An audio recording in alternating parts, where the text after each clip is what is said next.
I think people have forgotten, especially in this climate, and there's so much fear, how to actually relate to their clients or to relate to their stakeholders or to their team or whatever. So I'm really fine-tuning them to say, this is how you make a person feel safe, and this is how you make a person feel as if they matter. Because if that person who's working for you doesn't feel as if you're there for them, they're out. I don't think people work as slaves anymore for the great master who's yielding the whip. Also, I make it quite amusing, so this isn't po-faced with my PowerPoint. It's very individual. People feel really good, and it's nice to get some really serious suits, and by the end of it, we can really get a flavor of what each guy's about, and they've got the skill to be able to know how to actually, almost on a muscular level, communicate with their team or whatever else they need. When I was about 19, I went to Berkeley University to study psychology, and I wanted to put it together with drama. There was something called psychodrama at the time. So when I came to this country to study drama, I got waylaid, and I got waylaid for about 20 years because the fruit was so tempting. But I always said someday I'm going to go back and finish psychology, which was my first love. And so I have gone to school for the last 4 years, got my degree, and then was far more fascinated in neuroscience because they didn't have the equipment 20 years ago to look in the brain.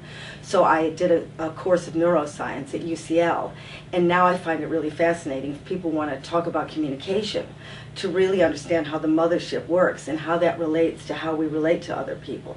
And I think people say, well, why should you help us? And I think, well, who else has had 20 years experience in communication? And certainly interviewing every type of person. What is it about you, do you think, that allows you to bring out someone like Gates? I think Bill Gates is an exception, because Bill Gates was in a time when you were still building the instruments. You know, it was the age of information. I think we're moving to a new age where that isn't good enough. You know, we're not reinventing the wheel now. Now we're trying to make people feel safe in this environment where nobody trusts anybody. They don't know, you know, we've caught too many people. People have lost confidence. So we're no longer just here, I've made the product, buy it. You got to make people believe it, and you've got to make them feel like you're a human being like them. If you're from another species, you might be that guy who just ripped you off for 50 billion. So people are very wary in this. And so maybe a skill that you didn't need when they were startups, you certainly need now, because we're in a whole different world now, and you really need to get people's trust in a world where everybody's fear levels are out of control. One of the tools I use is I show them some of my interviews, and I start off with somebody who's very closed because they've been on a junket and they've already talked to 50 people, so why give me an inch? And then there's a moment where we suddenly are equals, and we're playing jazz rather than I'm playing my tape, they're playing their tape, and it's predictable. But they're suddenly turning to me and being quite curious about me, because all of this is like a virus, it's catching. And once you're into the world of curiosity, way beyond what you're trying to sell, you've got them. And then I also show them tapes of when it doesn't work and what happens. And you can actually hear the rhythm change. So actually you're tuning up their ears to hear what great communication and relationships sound like.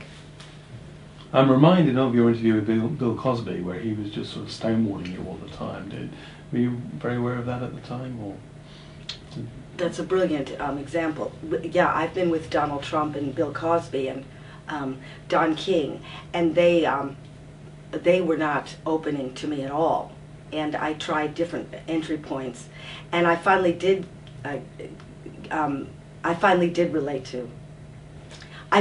hit a relationship with Donald Trump, but it was in the car when the cameras were off, because I understood he could only trust me if I came on as another man.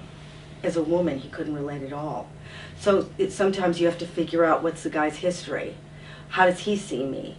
And then eventually I said, oh, I see me. He doesn't understand. Why would a female have to use her intellect? You're enjoying yourself. You're obviously passionate about this. When do you get the buzz? What has to happen when you're working with a client that you go home with a spring in your step thinking, you know, I really cracked it, I made a difference in that? Well, the pleasure of this, rather than doing comedy, is that you're taking part in transforming somebody else. So when they start to bring in who they are with their kid or who they are at the pub, and you suddenly see life, they usually get blood in their cheeks. I can see it on their skin that they've suddenly learned, oh, this is how you connect. It's quite pleasurable because you've sculpted something, and there's a mutual exchange. So I get their energy, they get mine, and that's the deal. So I'd like them to be different when they leave, and also say, I know how to do this.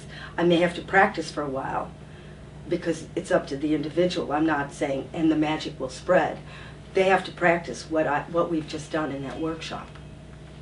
I think there's areas where we've really lost a lot of trust. So we're talking about banks and we're talking about the government, are areas where I'm working quite a lot. And they understand what skills they need, because it's quite obvious the public aren't relating, and it's quite obvious that the second tier under the director generals or whatever are feeling we can't talk to anybody. We go in there and we're hitting a dead face.